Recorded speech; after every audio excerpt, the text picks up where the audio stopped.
بالله من الشيطان الرجيم بسم الله الرحمن الرحيم وإذ ابتلى إبراهيم ربه بكلمات فأتمهن قال إني جاعلك للناس إماما قال ومن ذريتي قال لا ينال عهد الظالمين صدق اللہ العظیم۔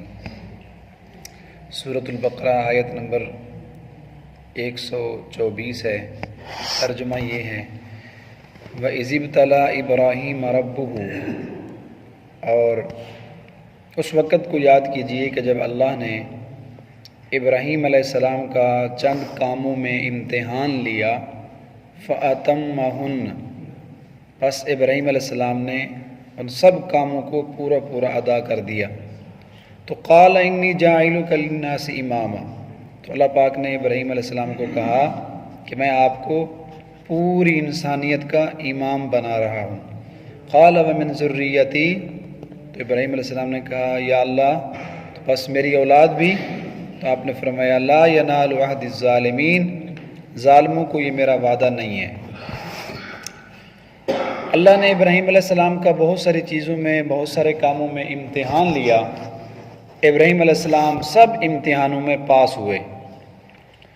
ابراہیم علیہ السلام کی جو شخصیت ہے حضرات انبیاء کرام میں، بلکہ پوری انسانیت میں، ان کو بہت زیادہ اللہ تعالیٰ کے یہاں فضیلت اور عظمت حاصل ہے اور بڑا نمایاں کردار ہے ان کا۔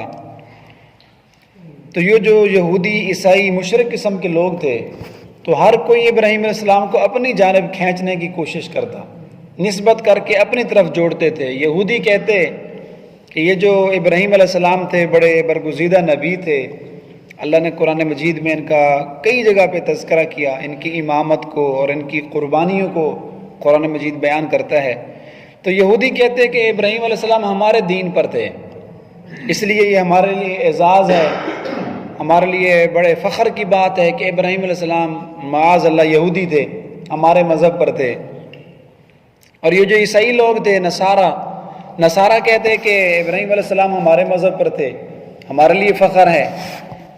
اور مشرکین مکہ کہتے تھے کہ ابراہیم علیہ السلام ہمارے مذہب پہ تھے، نعوذ باللہ ابراہیم علیہ السلام کو مشرک کہتے تھے۔ تو اللہ تعالیٰ نے ان آیات میں بتلا دیا ان سب لوگوں کو، یہودیوں کو، عیسائیوں کو، مشرکین مکہ کو، کہ ابراہیم علیہ السلام تمہارے مذہب پر نہیں تھے۔ کون تھے ابراہیم علیہ السلام، ان کا کیا کردار تھا، کس علاقے میں آئے، ان کی کیا قربانیاں ہیں، تو اللہ تعالیٰ یہاں سے بتلا رہے ہیں۔ فرمایا دیکھو ابراہیم علیہ السلام تمہاری طرح مشرک یہودی عیسائی نہیں تھے، بلکہ وہ انسان تھے کہ اللہ نے ان کا بہت سارے کاموں میں امتحان لیا، ان کو جانچا، ان کو پرکھا، فَأَتَمَّهُنَّ، اور ابراہیم علیہ السلام نے سب کام جو اللہ نے ذمہ لگائے تھے ان کو پورا کر دیا۔ اور کتنے ان پر بڑے کٹھن امتحان آئے۔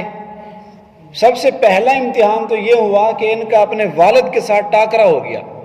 ان کا جو والد تھا، اس وقت دور تھا نمرود کا، نمرود بن کنعان، اس دور میں آپ کی پیدائش ہوئی۔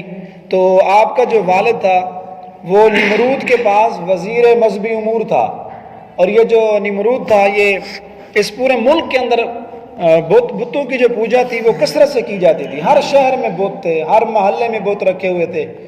اور ابراہیم علیہ السلام کے جو والد تھے ان کا نام آزر تھا۔ تو یہ آزر وزیر مذہبی امور تھے، ہر شہر کے اندر، ہر محلے کے اندر بت فراہمی کرتے تھے۔ بت گھر بھی تھے، بت بناتے بھی تھے اور بت فراہم بھی کرتے تھے۔ اگر کسی علاقے میں بت نہ ہوتا تو ان کی ڈیوٹی تھی یہ بت پہنچا کے آتے تھے۔ تو اللہ کی قدرت دیکھیے کہ جو بت گھر ہے اس کے گھر میں اللہ نے بت شکن کو پیدا کر دیا، بت توڑنے والے کو پیدا کر دیا۔ اب اس معاملے میں تو والد صاحب کے ساتھ اکثر ان کی تلخی رہتی تھی، اکثر آپس کے اندر بحث و مباحثہ ہوتا تھا، اور والد سے بنتی نہیں تھی، اس لیے کہ یہ تو پکے موحد تھے۔ بچپن سے ہی ان کو بتوں سے نفرت تھی، اور جو نبی ہوتا ہے اللہ اس کو شرک والی بیماری سے بچپن سے ہی پاک رکھتا ہے۔ تو ان کو بتوں سے نفرت ہے، اور والد صاحب جو ہے بت بناتے ہیں، پورے ملک کے اندر بت سپلائی کرتے ہیں، ان کو نفرت تھی، اس لیے اکثر والد صاحب سے تلخی رہتی تھی۔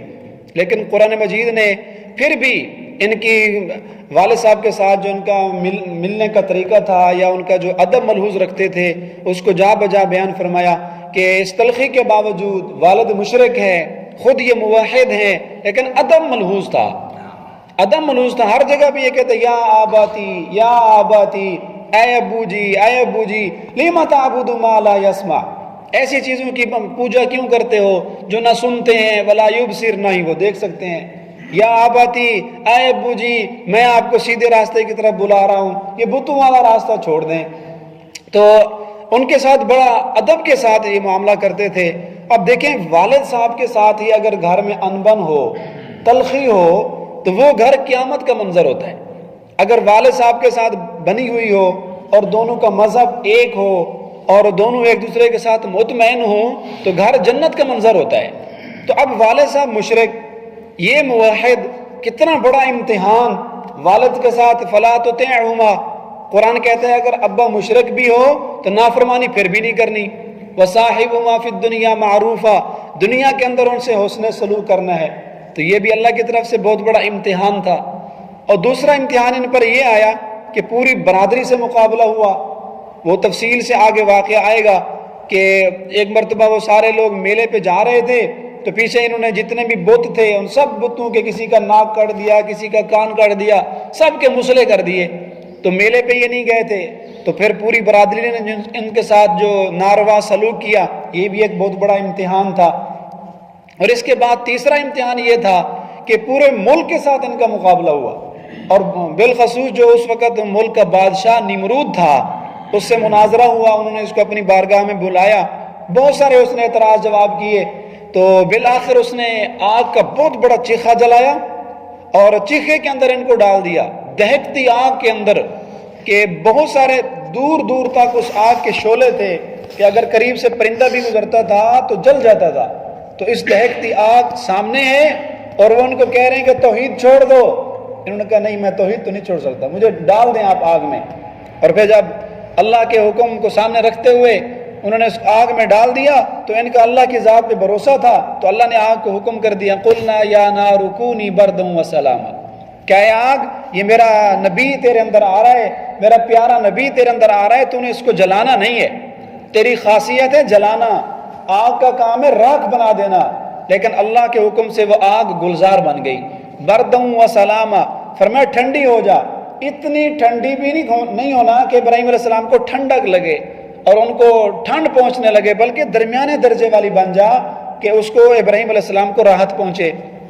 اور اس کے بعد بڑا امتحان ایک یہ بھی آیا کہ جب ساری قوم مخالف ہو گئی تو ابراہیم علیہ السلام نے عراق سے شام کی طرف ہجرت شروع کی، اور اس وقت صرف 3 لوگ مسلمان تھے جب انہوں نے ہجرت کی، ابراہیم علیہ السلام اور ان کا بھتیجا حضرت لوط علیہ السلام اور آپ کی بیوی حضرت سارہ، یہ 3 آدمی ہجرت کر کے جا رہے تھے۔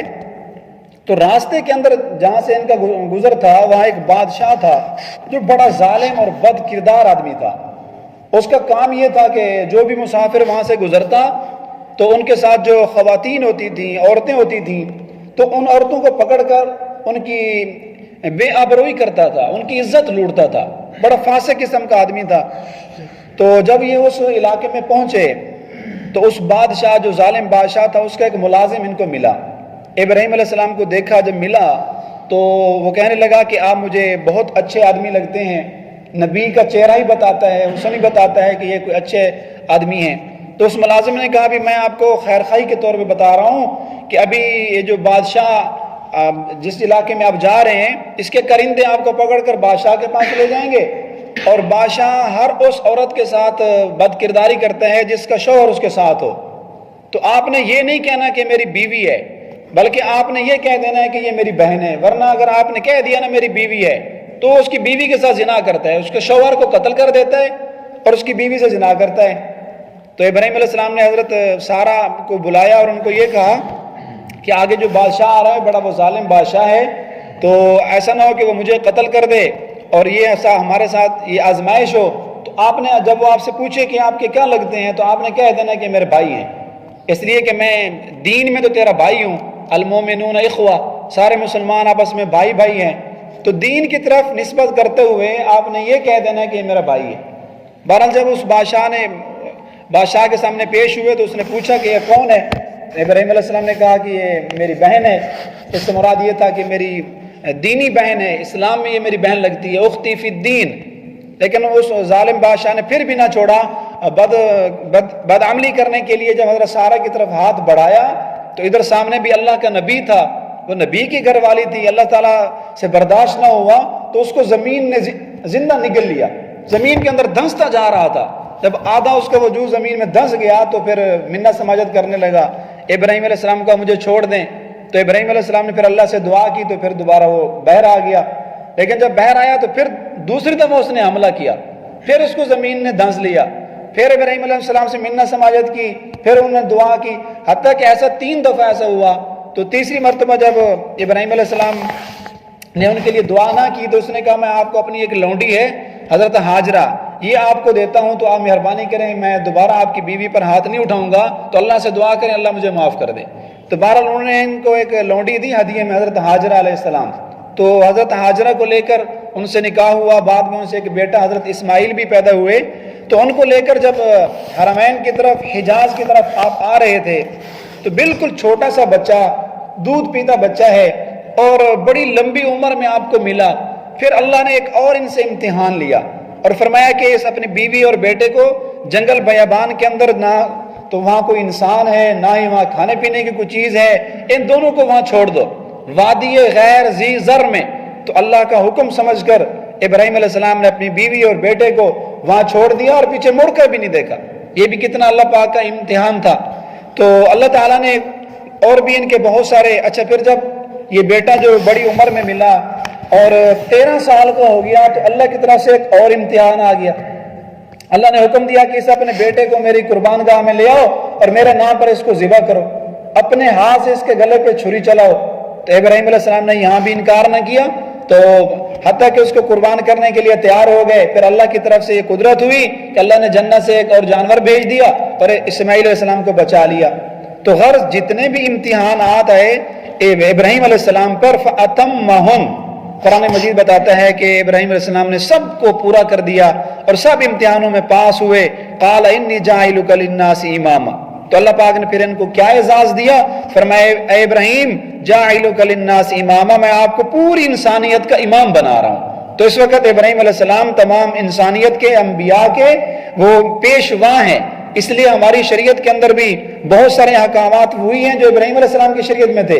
ہم جو نماز پڑھتے ہیں اس نماز میں بھی ابراہیم علیہ السلام پر درود بھیجتے ہیں، اللہم صلی علی محمد وعلی آل محمد کما صلیت علی ابراہیم۔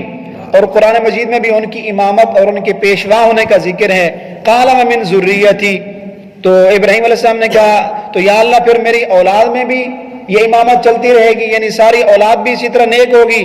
تو اللہ پاک نے فرمایا لا ینال عہد الظالمین، جی یہ میرا آپ سے وعدہ ہے آپ کی اولاد میں بھی، البتہ آپ کی ساری اولاد کے ساتھ وعدہ نہیں ہے۔ جو کافر مشرک لوگ ہوں گے ان کے لیے امامت کا اور دین میں امامت اور پیشوا ہونا بہت بڑا عہدہ ہے، تو کافروں اور ظالموں کے لیے میرا عہد نہیں ہے۔ آپ کی اور آپ کی جو نیک اولاد ہے ان کے لیے میرا وعدہ ہے۔ اللہ تعالیٰ سے دعا ہے کہ ہمیں اللہ تعالیٰ اسی طرح ہر امتحان میں کامیابی عطا فرمائے جیسے اللہ نے حضرت ابراہیم علیہ السلام کو تمام امتحانوں میں کامیاب